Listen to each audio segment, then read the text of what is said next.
patience has transformed my life.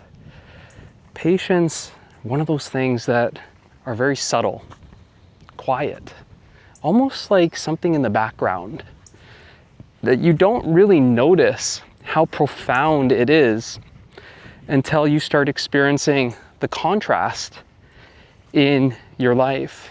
And that contrast, seeing other people go crazy, frustrated, have an outburst, react. It's not judgment.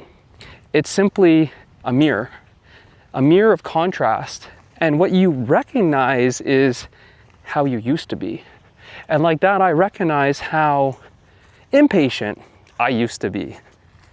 Easily frustrated, trying to fix something, whether it be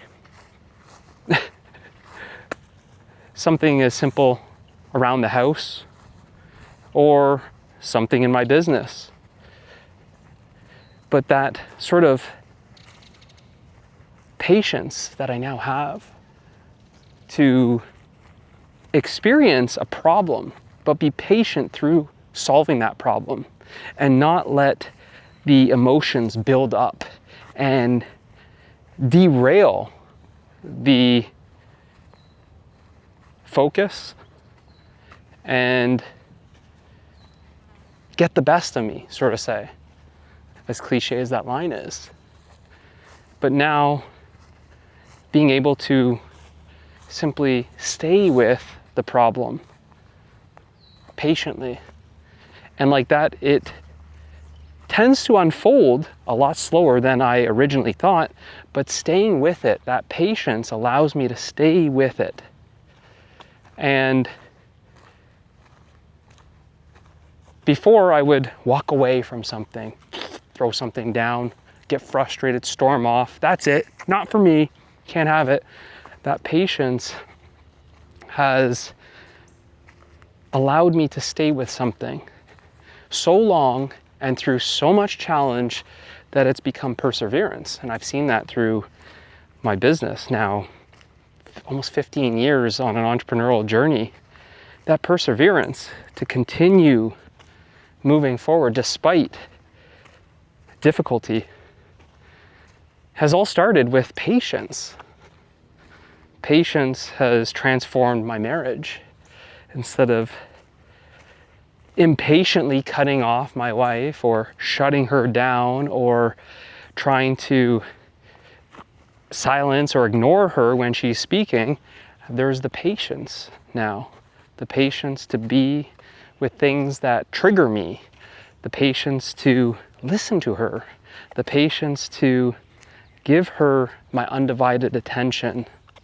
That patience has only improved our marriage. She feels more seen, heard, and our connection through communication has improved tenfold because of that patience.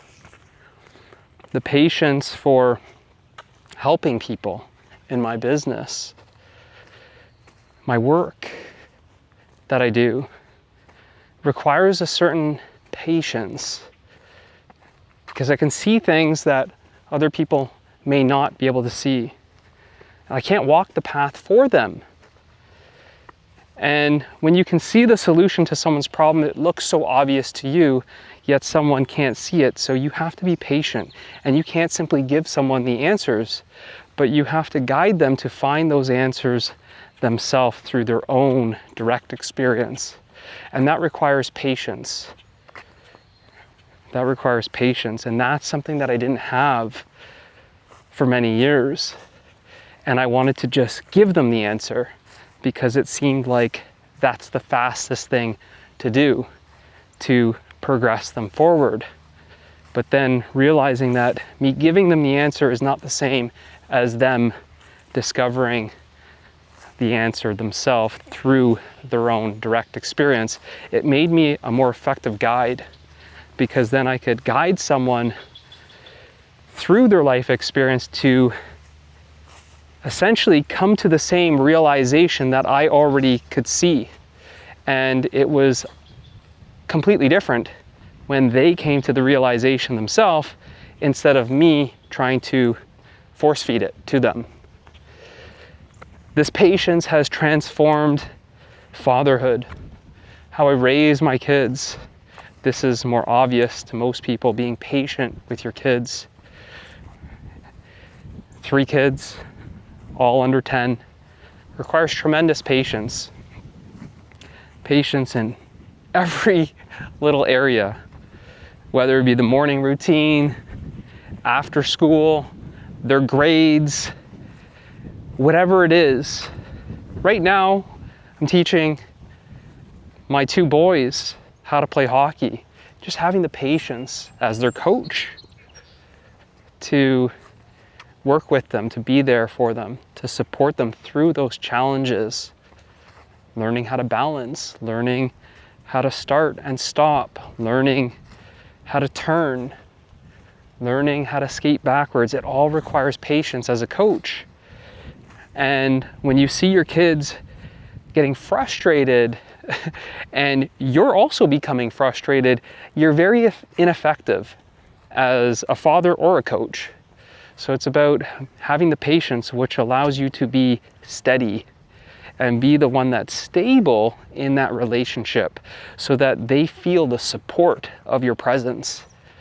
When they're having frustrated experiences, whether they're learning how to turn or do crossovers, and I'm there not losing my cool, and they feel that calming presence, they feel like they can continue trying, and with that patience, it allows me to stay with the process, to stay focused, where more than often an insight comes. Oh, maybe I should point this out, or this cue would help them, or this sort of analogy or example would help, or modifying or scaling the drill, or whatever it is to better coach them is always what unfolds. And that wouldn't be possible without patience. And probably lastly, not all, but just to touch on a handful of areas, patience with myself. You know, in life, we want things to happen much faster than they typically happen.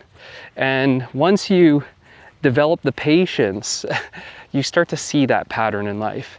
What you thought would take a week often takes 2. What you thought would take an hour often takes 3. And like that, you just become more patient with yourself. That patience for yourself allows you to enjoy the journey. You're not trying to rush. You're not seeking shortcuts. You're not trying to arrive. Because of that patience, you're more present. And because you're more present, you're here now, enjoying life as it is. If you're ready to transform your life through patience, join me in truth. Let's walk this path together.